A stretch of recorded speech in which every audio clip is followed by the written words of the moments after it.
পঞ্চায়ত নিৰ্বাচনৰ সময়ত আমি আপোনালোকক কৈছিলো যে ৰাজ্য চৰকাৰে প্ৰতিটো পৰিয়ালক যাৰ ৰেচন কাৰ্ড আছে তেওঁলোকক দালি চেনি আৰু নিমখ সুলভ মূল্যত দিয়াৰ ব্যৱস্থা কৰিব।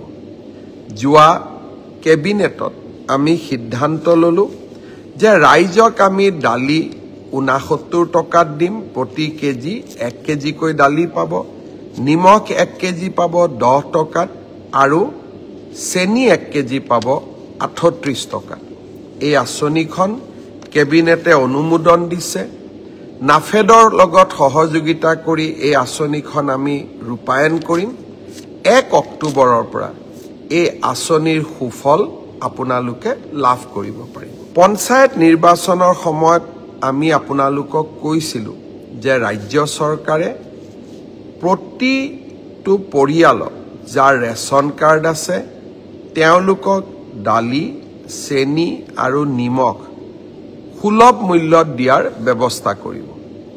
যোৱা কেবিনেটত আমি সিদ্ধান্ত ললো যে ৰাইজক আমি দালি 69 টকাত দিম, প্ৰতি কেজি 1 কেজিকৈ দালি পাব, নিমখ 1 কেজি পাব 10 টকাত আৰু চেনি 1 কেজি পাব 38 টকাত। এই আঁচনিখন কেবিনেটে অনুমোদন দিছে।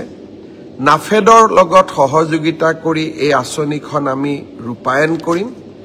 1 অক্টোবৰৰ পৰা এই আঁচনিৰ সুফল আপোনালোকে লাভ কৰিব পাৰিব। পঞ্চায়ত নিৰ্বাচনৰ সময়ত আমি আপোনালোকক কৈছিলো যে ৰাজ্য চৰকাৰে প্ৰতিটো পৰিয়ালক যাৰ ৰেচন কাৰ্ড আছে তেওঁলোকক দালি চেনি আৰু নিমখ সুলভ মূল্যত দিয়াৰ ব্যৱস্থা কৰিব। যোৱা কেবিনেটত আমি সিদ্ধান্ত ললো যে ৰাইজক আমি দালি 69 টকাত দিম, প্ৰতি কেজি 1 কেজিকৈ দালি পাব, নিমখ 1 কেজি পাব 10 টকাত আৰু চেনি 1 কেজি পাব 38 টকাত। এই আঁচনিখন কেবিনেটে অনুমোদন দিছে।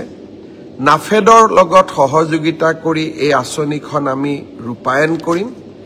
1 অক্টোবৰৰ পৰা এই আঁচনিৰ সুফল আপোনালোকে লাভ কৰিব পাৰিব। পঞ্চায়ত নিৰ্বাচনৰ সময়ত আমি আপোনালোকক কৈছিলো যে ৰাজ্য চৰকাৰে প্ৰতিটো পৰিয়ালক যাৰ ৰেচন কাৰ্ড আছে তেওঁলোকক দালি চেনি আৰু নিমখ সুলভ মূল্যত দিয়াৰ ব্যৱস্থা কৰিব। যোৱা কেবিনেটত আমি সিদ্ধান্ত ললো যে ৰাইজক আমি দালি 69 টকাত দিম, প্ৰতি কেজি 1 কেজিকৈ দালি পাব, নিমখ 1 কেজি পাব 10 টকাত আৰু চেনি 1 কেজি পাব 38 টকাত।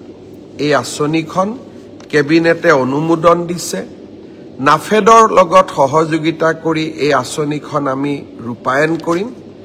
1 অক্টোবৰৰ পৰা এই আঁচনিৰ সুফল আপোনালোকে লাভ কৰিব পাৰিব।